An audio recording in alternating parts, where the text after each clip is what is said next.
So exercise 7.10 question number 4. Evaluate the definite integral. So 0 to 2 x into root of x plus 2. तो इसे solve करने के लिए जो रूट के अंदर टर्म लिखा है x प्लस 2, इसे हम सब्सटीट्यूट करेंगे टी स्क्वायर। ऐसा इसलिए करना है ताकि रूट यहाँ से हट जाए। सो इसको डिफ्रेंशिएट किया तो ये बन जाएगा dx is equal to 2t dt।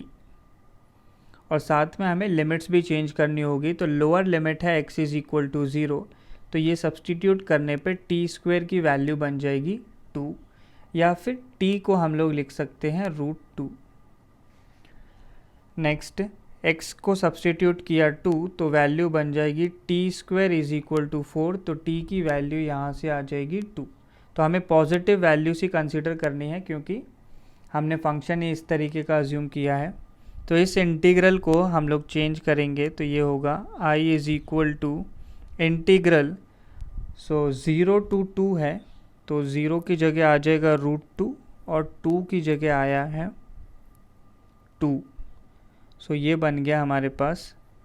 x की जगह हमें लिखना होगा, x वाला टर्म बन जाएगा टी स्क्वायर माइनस 2 और रूट ऑफ x प्लस 2 बन जाएगा रूट ऑफ टी स्क्वायर, और dx की जगह हमें लिखना होगा 2t dt। तो ये वैल्यू बन गई √2 to 2 T square minus 2 into, तो रूट ऑफ टी स्क्वायर को भी हमें t लिखना होगा। वैसे तो ये मॉड t होता है बट लिमिट्स पॉजिटिव हैं तो इसे हम t ही लिखेंगे। तो into T into 2t dt। तो 2 को हम लोग बाहर ले लेते हैं, सो इंटीग्रल √2 to 2, तो ये बनता है, सो टी स्क्वायर है तो पहला टर्म हो जाएगा t की power 4 minus 2 into T square बन जाएगा दूसरा टर्म, साथ में dt। तो दोनों टर्म्स अब इंटीग्रेबल हैं तो ये बनता है 2 इंटू, सो t की पावर 4 का बन जाएगा t raise to the power 5/5 minus 2 into T square का हो जाएगा t³ 3 और लिमिट्स हैं √2 to 2।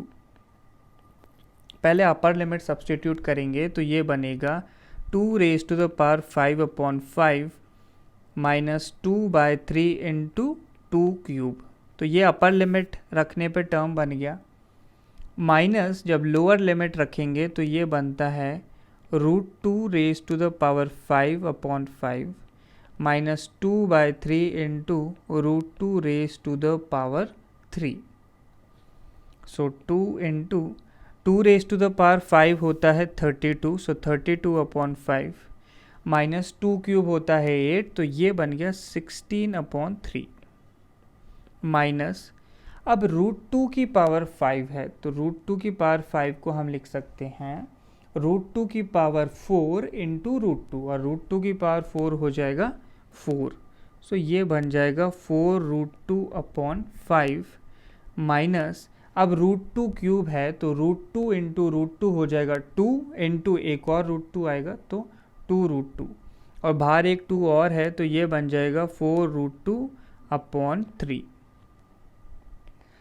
नेक्स्ट जो बाहर 2 लिखा हुआ है उससे हर टर्म को हम लोग मल्टीप्लाई करेंगे। तो पहला टर्म हो गया 64/5 माइनस दूसरा हो जाएगा 32/3, तीसरा बनता है तो माइनस लगा हुआ है सो ये हो जाएगा माइनस 8√2/5 और लास्ट टर्म प्लस 8√2/3। सो एलसीएम लेंगे और आंसर बन जाएगा। तो पहले दो टर्म्स में एलसीएम लिया तो नीचे आ जाएगा 15, तो 64 इंटू 3 आएगा तो ये वैल्यू हो जाएगी 192 माइनस 32 इंटू 5, सो हो जाएगा 160।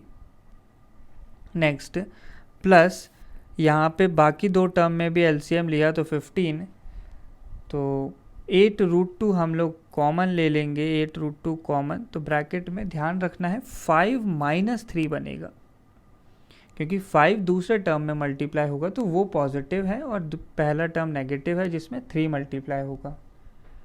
सो ये वैल्यू बन जाएगी, इसको सिंप्लीफाई करते हैं, सो 192 - 60 तो ये वैल्यू हो गई 32, सो 32 अपॉन 15 प्लस दूसरा टर्म है 5 माइनस 3 वैल्यू हो जाएगी 2, तो 16 रूट 2 अपॉन 15।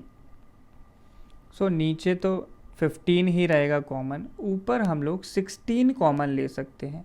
तो 16 कॉमन लिया तो पहला टर्म हो जाएगा 2 और दूसरा बनेगा रूट 2। तो यही हमारा फाइनल आंसर है।